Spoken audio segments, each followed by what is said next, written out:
This is a download from the BBC of the World Football Phone-In, which is broadcast as part of the Up All Night programme on 5 Live on Saturday mornings. Here's the latest edition. The top brass, Andy Brassel, the Lion of Leon, is waiting for your calls, based in the south of France, where it's all ooh-la-la as far as he's concerned. Tim Vickery, the Legendinho, is in the studio with me, far away from his home in Rio as well. And we're trying out a youngster tonight, giving him a quick run around the football pitch, trying to get him blooded in, trying to get him a few kicks on his shins and that kind of thing. Christopher Harris is the author of a new e-book entitled In Pursuit of Real Football, the soccer fan's ultimate travel guide to attending EPL matches in England. You can log on to it, download it yourself on epltalk.com. But he has got questions already coming in on American football, if you like, and that is Major League Soccer. God, I'm glad. That real football, American style, Major League Soccer, whatever they want to call it. But we're talking football, okay? That's the stuff that you kick with your foot, you know, not the stuff that you throw with your hands. So, Christopher, you got me. Please don't make any mistakes on your first time out. No worries. I appreciate that. So, first of all, then, a question to you straight away from Dave in Leeds, Christopher. Here there was trouble off the pitch in Kansas against West Ham. Is this an isolated problem, or are Major League Soccer fans trying to copy poor European fans' traits? Yeah, there was an issue this past week. Actually, it was in Ohio, Columbus, where the Columbus Crew, which is one of the teams in Major League Soccer, had a friendly against West Ham United. It really was more of a kind of essentially the West Ham fans kind of going into an area of the ground where the Columbus Crew fans were, and really kind of basically kind of handbags. Really, it wasn't really much at all. I wouldn't coin it a hooliganism problem, but it's something that Major League Soccer should kind of basically pay attention to, keep an eye out, and try to use better segregation at grounds, as well as better security to actually kind of break up these types of instances in the future. But I don't see it as a problem. While some people actually in America, though, do see it as a start of something. They do see it as some Americans perhaps inheriting and idolizing some of the things from like the 1970s and 1980s and a lot of the hooligans back then. But I don't see it happening. Does the Legendino know if the Segundo Castillo to Blackburn deal is dead in the water? If not, what would he offer us? That's from Mark in Shrewsbury. Yeah, this is the Ecuadorian central midfielder. I don't know what the snag is, but there does seem to be a snag. Now, he's not much. There's not a lot of class about Segundo Castillo, but there's a lot of athleticism. He's a very dynamic central midfielder, wins the ball well. But, you know, I tend to think that this is the kind of player and athletes that there's something sad about English football if we can't produce that kind of player. Someone like the Chilean that they're talking to, Carlos Villanueva. He's a lovely player with a gorgeous left foot, and he really is potentially an artist. You can see that the logic behind bringing him in. Castillo is a worker. Surely we can produce our own workers. So if the deal does fall through, well, that's an opportunity for someone from Blackburn's academy. And for you, in Lyon, the Lion of Lyon, as it is, it appears, this is from Liz, it appears to be a stagnant market in Europe. Are players pricing themselves out of the market, or is there less money? If one big move comes, will the rest follow? I don't think it's a case of money, certainly not from the English direction. But I think what we're seeing is what always happens after a major championship, that prices inflate vastly. I think Andrei Arshavin of Zenit St. Petersburg is probably the best example of this. A player who, on the back of two games, and albeit two very, very good games during the European Championships, has seen his value shoot to anything up to 25 million euros, you could believe. And I don't think anyone's really prepared to pay the insane prices that are coming out of the back of the Euro, and it's what always happens. Of course, it was something ultimately that saved Leeds United when they ended up being paid 30 million for Rio Ferdinand, when of course their financial straits were so dire that Manchester United actually could have got him for a lot less after the 2002 World Cup. I'm sure a transfer or two will speed it up, but of course we've got to bear in mind that there are so many agents, so many filters for it to go through, that deals are very protracted nowadays as well. And of course the players have been resting after the Euros, the top players, and of course there was a round of African Nation Cup qualifiers as well. So quite a few have been on holiday and taking it a bit easy. So I expect it to warm up a bit in the last month before the deadline closes. Connor, good morning. Hi, Dotun. How are you doing? I'm very well, sir. You got a question for Tim, yeah? Yeah, I was just wondering, basically my local club in Dublin, Bohemian FC, are a members-run club like Barcelona as well. And I was wondering if many clubs in South America are members-run clubs, or were they like most Premier League clubs who had, rich foreign owners or just rich owners from the local area? So I was wondering what kind of club ownership there was in South America. The standard is the non-profit making association. There are clubs in Argentina that have lots and lots of members. That's a really, really strong tradition in Argentina. Brazil, which is a bit more the class separation is bigger in Brazil. So in Brazil, sometimes the clubs will have members, but the members are almost nothing to do with the football supporters. The members are there using the swimming pool and the ping pong tables, whereas from a much higher social class than the average supporter.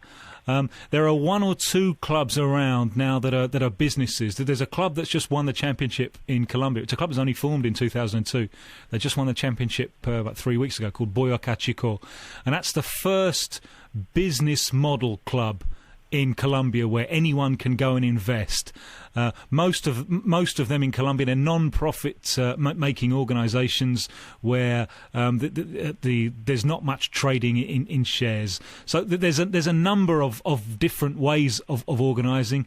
There's still quite a lot of resistance to the idea of fully accountable businesses, and I can understand that in one respect, because when they are fully transparent businesses, the thing that makes most money from South American football is selling players. So you kind of football always walks that line between being business and being culture, and it's an uneasy line. And when you get a club that is a straight ahead business, it can often think that selling players is much more important than winning titles. This is a difficult one. There's a lot of headaches in South America about what is exactly the best way to conciliate all of these conflicting demands. Yeah, okay, thanks very much. This for you, Chris. Straight away, I should just remind our listeners we've got a first-timer on the World Football Phone-In this morning. He's the author of a football guide to the Premiership for Yanks primarily, but for us as well. EPLtalk.com is the website. His name's Christopher Harris, and already he's become something of a hero himself. He's getting text messages saying, Dear Chris, from Ian in Exeter, do you think that Villa have made the right choice in buying Brad Friedel at 37, or should they have gone for Paul Robinson themselves? I think they made a fantastic decision, really, because to me, Brad Friedel is the best goalkeeper in the Premier League, hands down. And also, it looks like very possible that the work permit for Brad Guzan will go through too, which is another American goalkeeper, which would be the backup goalkeeper. Friedel, without a doubt, has a lot more confidence than Paul Robinson. Robinson, maybe a few years ago, was at his prime, but I think he's been suffering quite a bit, both for Spurs and for England. So for Aston Villa, I think it's a fantastic decision, although there's rumours that Manchester City might be going in for a late bid for Brad Friedel, so we'll have to wait and see what happens. Question from Andy in Belfast. How are Lyon playing the market? How valuable was Squillaci, and will he be missed? I think he probably will be missed, to be perfectly honest, but it's in keeping with what they're trying to do. They're trying to make the team, the whole squad, a lot younger. They've been shifting out the old guys. A lot have been pillars of the success over the last 7 years or so. I think Squillaci is going to be a great signing for Sevilla. He's got plenty of experience. He's a robust central defender, and I think he'll do very well in Spain. They've replaced him with John Mensah, who Hiral has spoken quite highly of on a number of occasions. He's only 25. He's cost €8 million. He's got a big reputation, but I do think he's got something to prove this season because he had a very, very average last season for Rennes. Looked quite shaky on a number of occasions, and if he was living off his reputation and waiting for a move rather than actually making anything happen and moving forward, if that's the way it's going to happen at Lyon, he won't be in the team. There's competition. There's a lot of good players there. They've played the market reasonably well.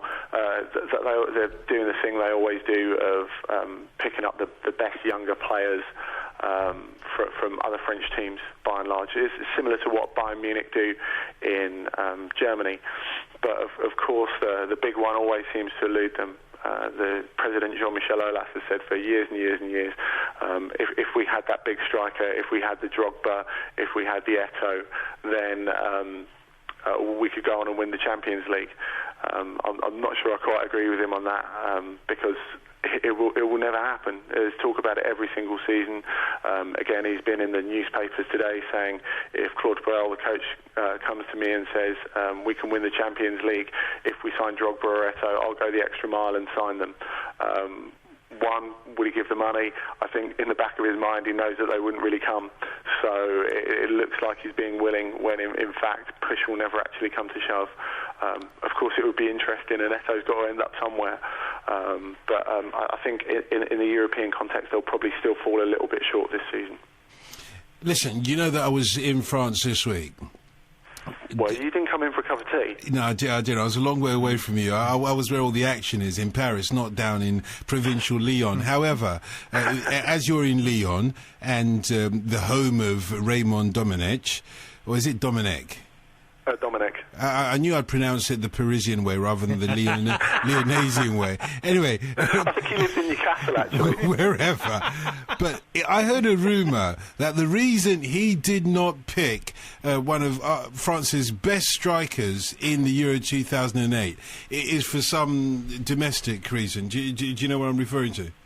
No, I don't, but please carry on. Right, okay. Name me some of the great strikers of France that were not used in Euro 2008. David Trezeguet. Right, okay, let's stop at David Trezeguet. Let's. Right, so what's the relationship between, and this I'm sure is like a board game, what's the relationship between Trezeguet and Domenech? Dominic always blames him when it goes wrong for France. Yes. Even when he's not playing. Yeah, but personal, intimate relationship.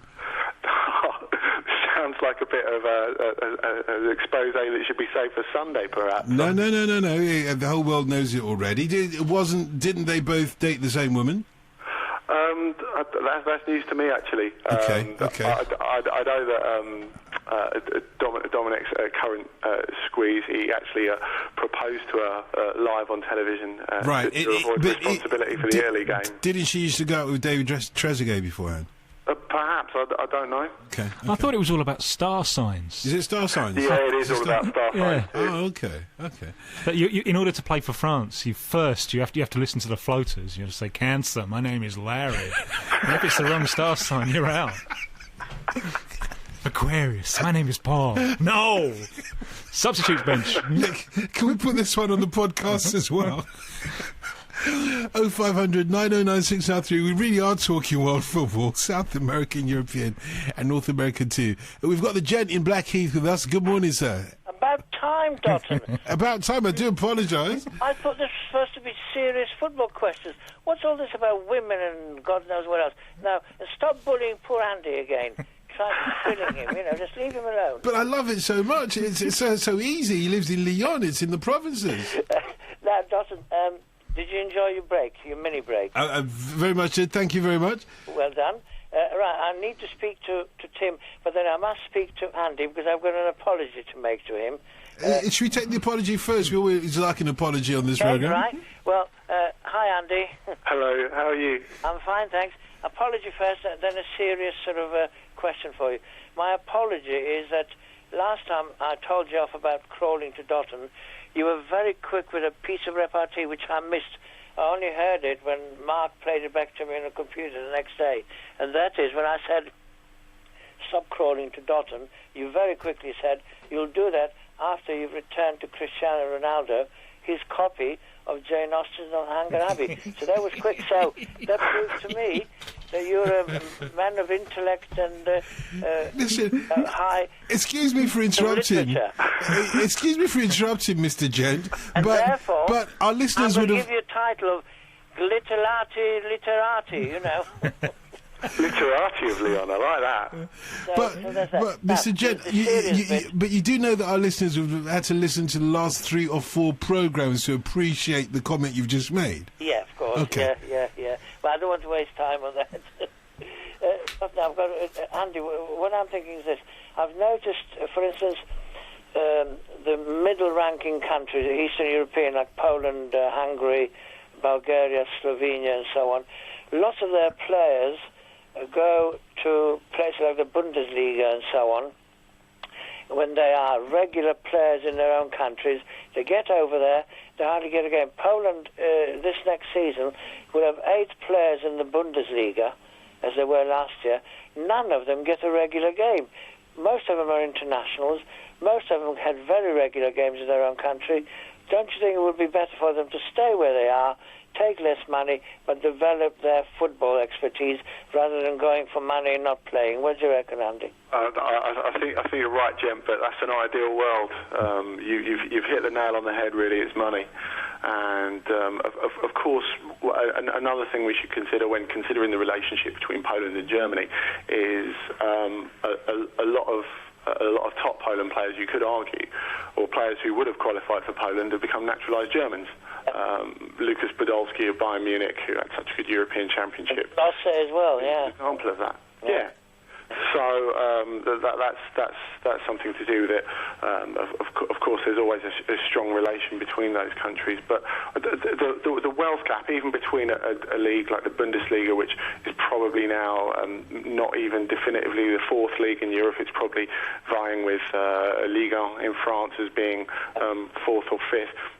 Even though there's not as much money there as there was maybe a couple of years ago comparatively, there's still a huge financial difference between Poland and Germany. So that's it really, and it's not something you can really blame players for. It's a vast difference, and it means a complete change in lifestyle. Yeah. Okay. Thanks, Tim. A quick one. I was going to mention 2 players to you. One you've mentioned briefly. I was going to ask you about Carlos Villanueva from Chile, supposed to be going to Blackburn. But the other one, the London Evening Standard 2 days ago, went overboard in praising him, a young 19-year-old Argentinian striker called Franco Di Santo, Chelsea. Apparently he's been playing very well in friendlies, pre-season friendlies. What can you tell us about him, please? He's a beanpole striker, a little bit like a young version of Roque Santa Cruz, who had such a great season with Blackburn last year. He's Argentinian, although made his name in Chile with Audax Italiano. Tall, but surprisingly subtle on the ground. He's a very talented young man, I think, this player.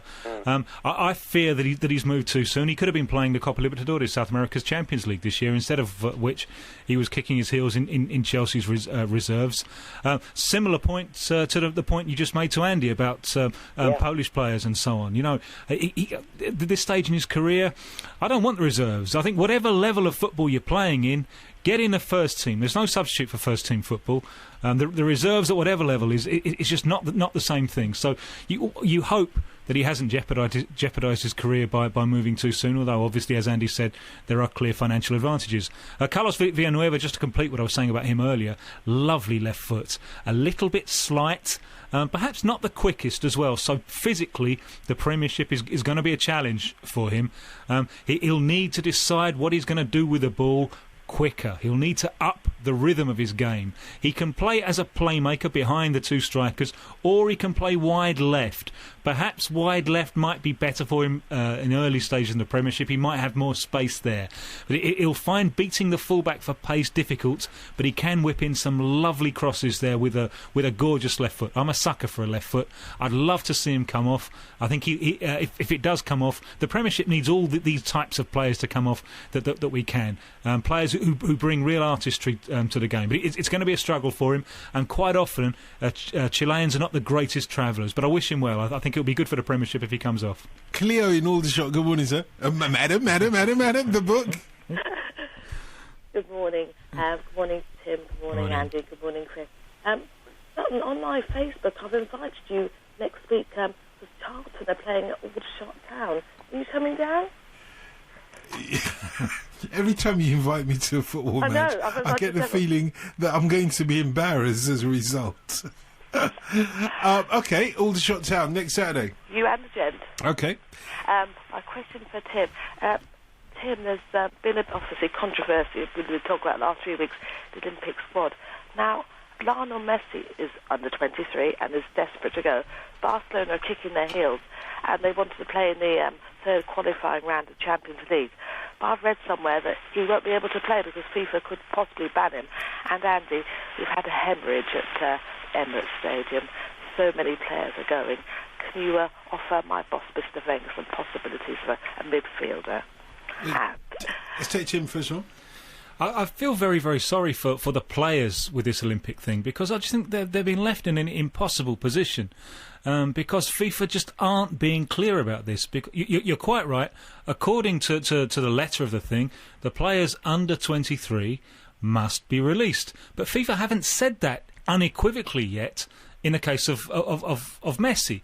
So Messi's there caught between the desire of his club for him to stay there and play in the Champions League game and the desire of his national team to go to the Olympics. Diego Maradona's attacking Messi. He's saying Messi isn't showing enough character, that he should just tell Barcelona to go stick it and go join the Argentina Olympic team. I think it's so unfair on the players, this pressure that they're putting on them. In the case of Messi, I think there is a compromise solution, which would be him waiting till either August 13th, 14th, playing this game for Barcelona and then joining the Olympic squad. That would mean that he would miss the group stages and be there, assuming Argentina qualify, which you obviously assume that they will qualify, being there for the quarter-final, semi-final and final if Argentina make it. But from the long, we have to extrapolate and go to the long term. This kind of thing can't happen again. It's really poor, and Diego of Werder Bremen, the Brazilian, has jumped ship. And he's gone over there to join the Brazil Olympic side. It's very important to his international career, so you can kind of understand why he's done it. But it's going to create a bad atmosphere for him when he does go back to his club in Germany. It's not his fault. It's just the fact that the international calendar and FIFA are being unclear on this. And I think in the future we really need a rethink on this Olympic football tournament. Usually I'm on the side of international football. For this one, I just think it's a step too far. It's too many demands being made on the elite players, and perhaps in the future I think the Olympic tournament will have to be an under-20, under-19 competition to avoid this kind of conflict. And Andy, any offers from Mr. Wenger?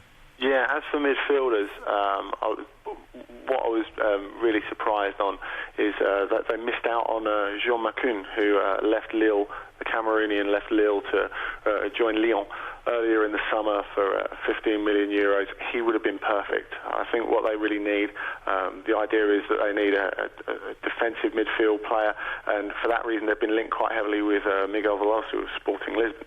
Now, what I think they really need is more of a direct replacement for Flamini. We've talked before about how different the midfield pair of Fabregas and Flamini were to, say, a more classic Arsenal pairing of Vieira and Petit, who just were very physically strong, but not so based around movement as Fabregas and Flamini, and that added so much to Arsenal last season. The movement that they had, the increased technical ability that they had, coupled with a more traditional box-to-box English style. For that reason, I think probably João Moutinho, also of Sporting, who Everton are looking very closely at the moment, with a view to making quite a large offer for him. He would be an ideal Flamini replacement. The question is, will Arsenal pay for him? And I think we all know the answer to that. Probably not. It's the same problem with his clubmate Veloso. They're both going to cost upwards of 20 million euros, and I think we all know that Wenger's not really going to pay that. Possibly a cheaper option, looking back from where Flamini came, going to Marseille, there's a youngster called Charles Cabore, who's a very, very strong central midfield player. He's got the physicality and he can get around the pitch as well. He's only 20 years old and he's definitely one to look for the future. And just on that question of João Moutinho, Mike in... I think he's in... I don't know where he is, but nevertheless, he was also asking whether João Moutinho and Miguel Veloso are good enough to play in the Premier League. I suppose your answer is yes. I mean, Veloso is more of your sitting defensive player. Very, very left-footed, can also play at left-back and fill in at centre-half if need be. Very, very composed on the ball. Moutinho, he's really the one to watch. He's a very, very exciting midfield player. Excellent touch, excellent vision, good range of passing, and a terrific engine, absolutely built for the Premier League. And he'll do very, very well when he ends up there, as I'm sure he will with one club or another, a future Portugal captain. Chris Harris, this is from Kyle in Detroit, who says, doesn't Landon Donovan need to star in the Champions League with a European club or in the World Cup to claim to be the best US player ever? I totally agree with that. That's something with Landon Donovan. He's undoubtedly the best player in America, but you really have to prove that on the world stage in order to be kind of to get that notoriety as someone of that stature. He of course played a few years ago in Germany and played in the Champions League, and actually was just a dreadful player. He just didn't have the attitude or kind of the enthusiasm or the desire to succeed, and he just seemed to be homesick and ended up going back to California and playing in Los Angeles. There have been links this past week, actually, rumours. He mentioned in the press that he was interested in perhaps playing in the Premier League, although basically his downside is just his size. He's a very skillful midfielder player, but coming up against some of these large English or European defenders, I think he's going to have a tough time trying to have the same space and basically be able to actually budge past some of these players. But I really think in order for him to be perceived as a world-class player, the actual caller is absolutely right. It has to be either on a World Cup stage or in the Champions League, and hopefully that'll happen in the near future. Johnny in Newcastle, good morning. Good morning, Dalton. How are you doing? I'm very well, sir. I just want to throw things at the moment. The 19-year-old Argentinian who's made his name in Chile. Yeah. Your correspondent used the phrase, he first of all said he may have come too young and he may spoil, he might have done it too early, but exactly the type of player we need in the Premiership. No, exactly. And also... Sorry, mate, you haven't listened correctly. I was talking about two players. One was Franco Di Santo, who the first comments that you made were about him.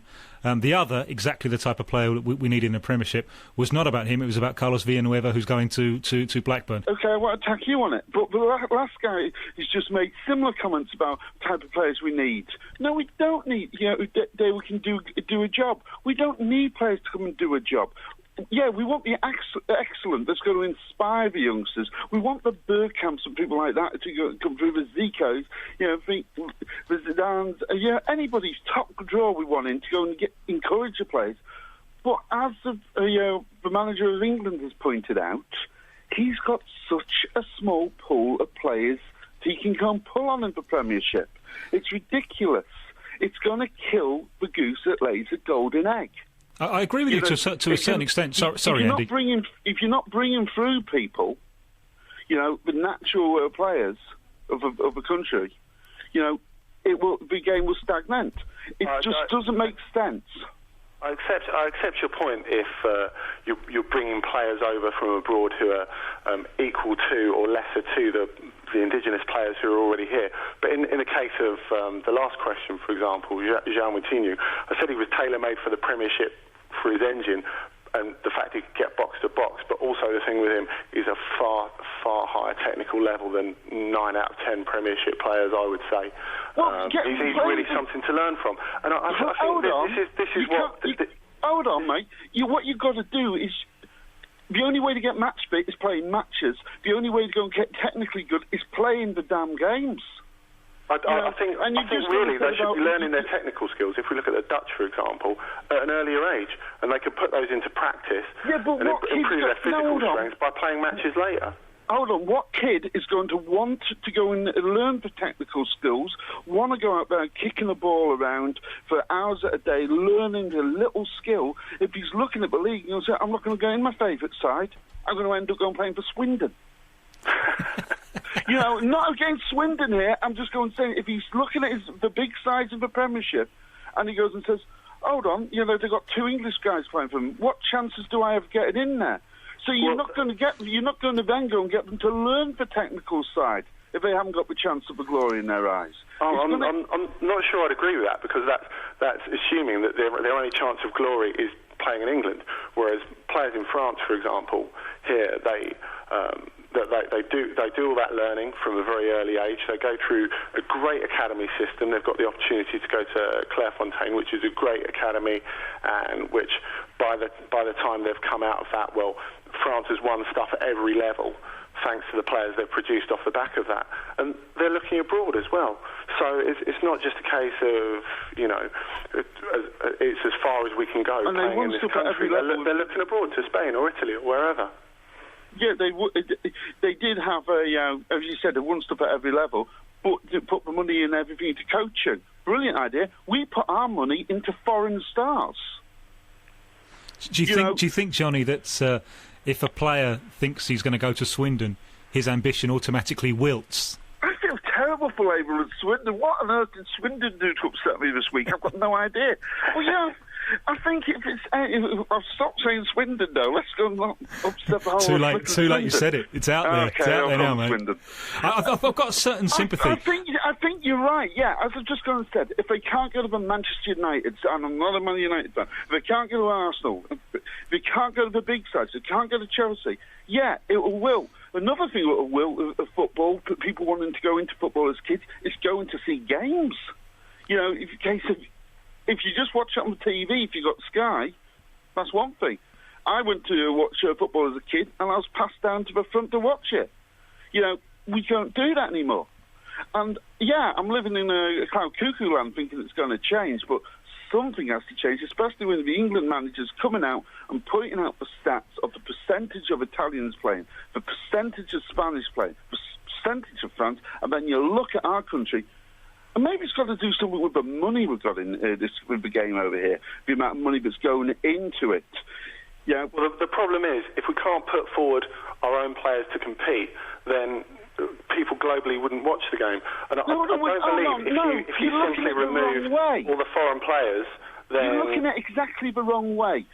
If you're saying we can't go and put our players in, we're not going to be able to put our players in at all if we don't develop them. Yeah, and we have to develop them by producing an academy, which the FA are still dragging their feet over. They've identified the site ages ago at Burton, and it's still not happened. And until that happens, then we won't be producing players of sufficient quality to challenge to get in the teams, in my view. Johnny, thanks a lot for the call. So, I suppose Johnny's got a point in what he says. There are many players from those regions playing in our leagues, not to mention Africa and Australia as well. Mark in Slough, good morning. Morning, Dalton. How are mate. you? You're very well, thanks very much. A question I'd like to ask, please. With the Olympics in 2012, in London, they're talking, Sepp Blatter's been pushing for a Great Britain team. Will this spell the end for the individual countries, Wales, Northern Ireland, Scotland, England? Obviously in South America they take the Olympics very seriously. I've read quotes this week in the papers saying that football isn't really an Olympic sport, which I find ridiculous. I just wondered, a question for Andy as well, really, is the Olympics taken seriously in France? And what do you feel about Great Britain having a team after the Olympics? Well, I feel for the question of a Great Britain team. I think it's a really gross misunderstanding by Sepp Blatter of British football culture. I feel he's been pushing for this for quite some time. Yeah, but of course, as we all know, there's no really real credence to that idea over here, and I think there's such strength of feeling against it from all the FAs, and if we look at it realistically, the English FA being the most wealthy and the most powerful, that I can't really see it happening. What do you think? Well, I think it would be a bad idea, personally, because, the home nations would lose their identity, kind of. If we had the Great Britain team, obviously, how would Northern Ireland and Wales feel? Because I don't think many of their players would probably get in the British team.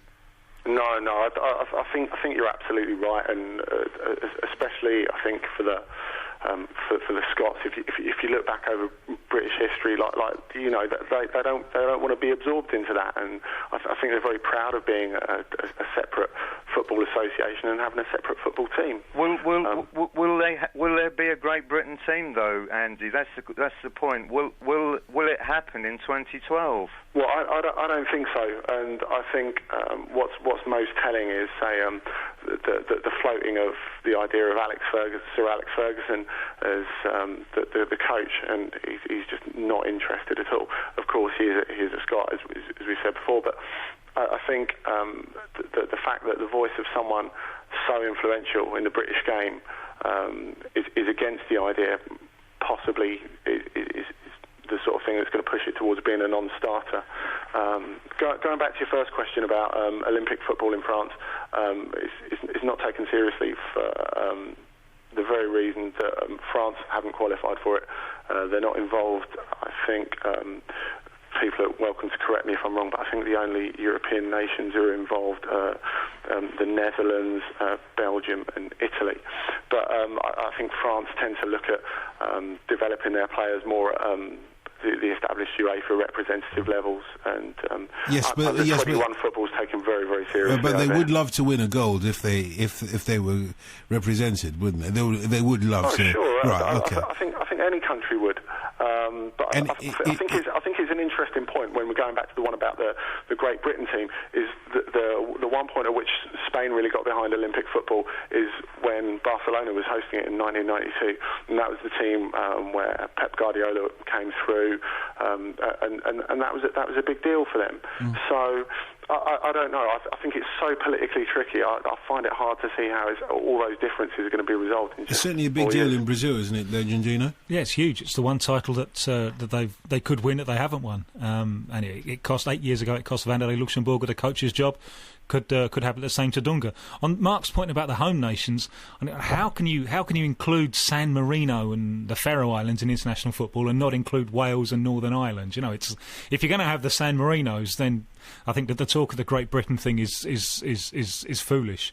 I thought it was a terrific idea. I heard someone propose this week in terms of 2012. Why not have a quick home nations tournament, say with under 20 teams representing England, Scotland, Wales, Northern Ireland, and whoever wins that tournament... We used to have that, didn't we? Yeah, we used to have that, but have it, say, under 20 level, and whoever wins that tournament goes on to represent Great Britain in the Olympics. That way, the four nations retain their own identity, and we have a little tournament which perhaps at an under 20 level will generate interest. I thought that was a cracking idea. And Chris Harris, does the United States take Olympic football seriously? Yes, they do, actually. It's quite serious over here. Of course, back in 1996, the women's Olympic team went on to win the gold medal. We were speaking a little bit earlier about Brad Guzan, the Aston Villa, soon-to-be Aston Villa goalkeeper, if the work permit goes through. Well, he's going to be the starting goalkeeper, so for those Brits who haven't had a chance to watch him, you'll be able to see him in the Olympics this summer.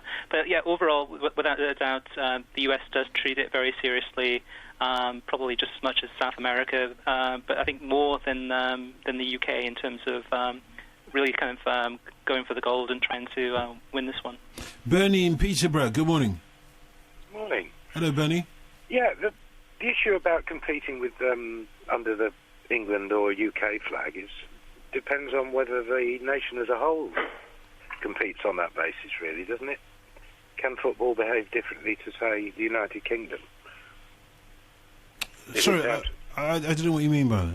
Well, I was thinking, in the Olympics, I think we compete as the United Kingdom. As Great Britain. Yeah.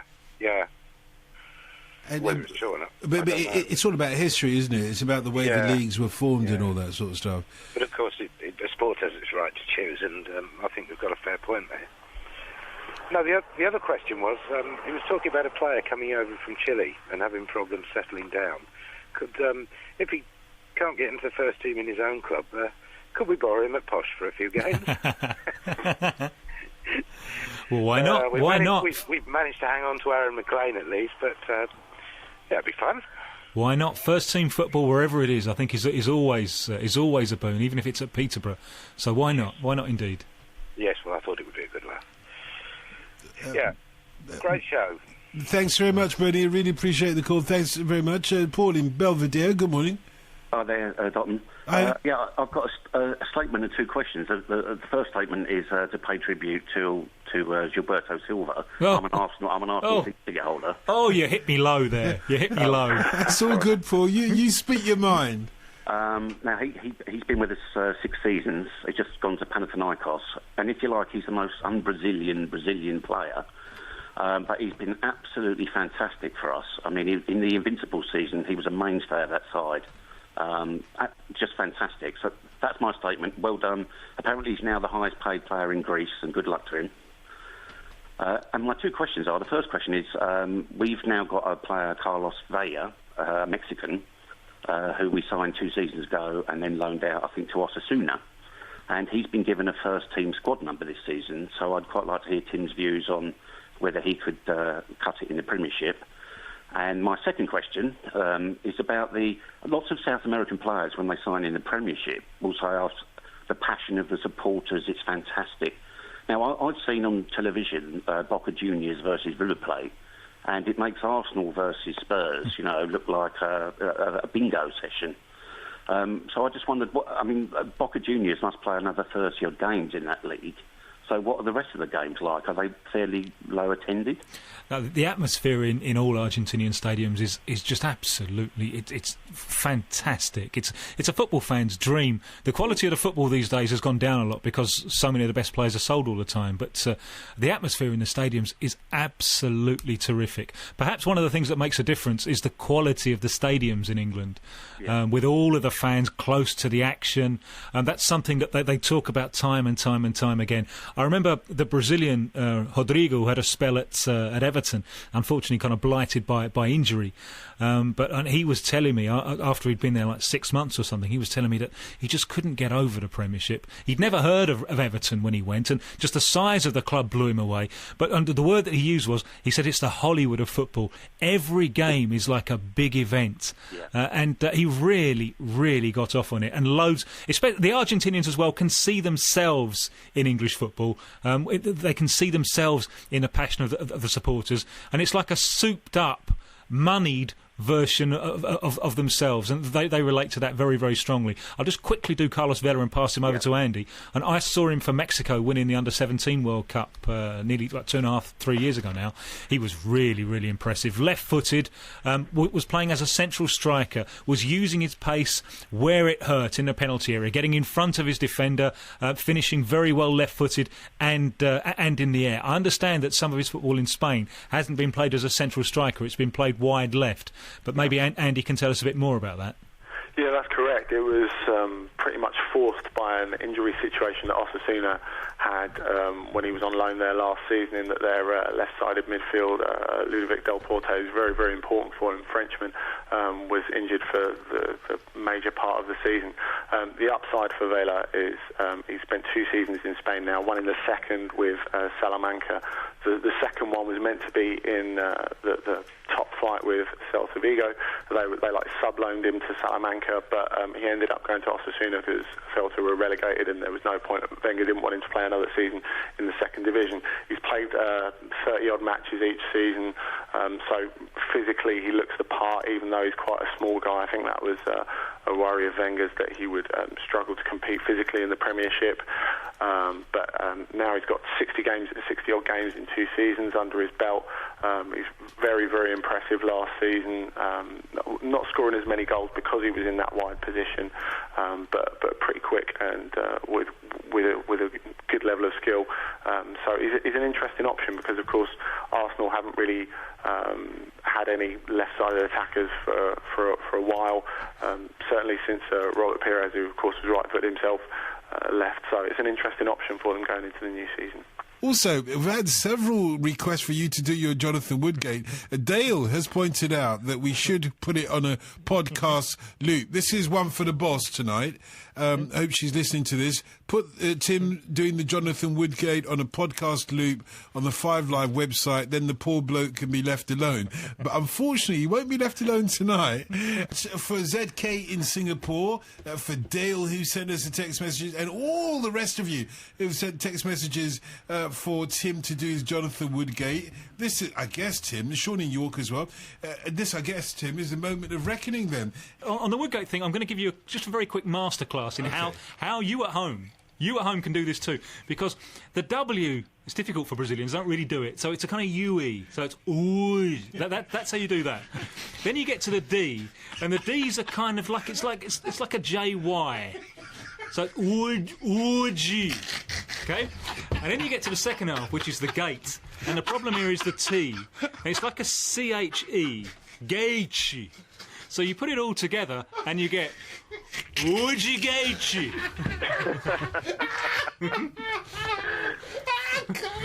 And now Dotun is going to laugh for the last 41 seconds until the 4 o'clock news. Come on, do the Woodgate and the Wright Phillips as well. Come on. Woodgy Gatey sai jogando. Woodgy Gatey. Ele passa a bola para Rai Fili. You've been listening to a download of the World Football Phone-In from Up All Night at BBC Radio 5 Live. You can put your questions live on Saturday mornings from 2:30am to 4am, or you can email us at upallnight@bbc.co.uk. That's upallnight, all one word, at bbc.co.uk.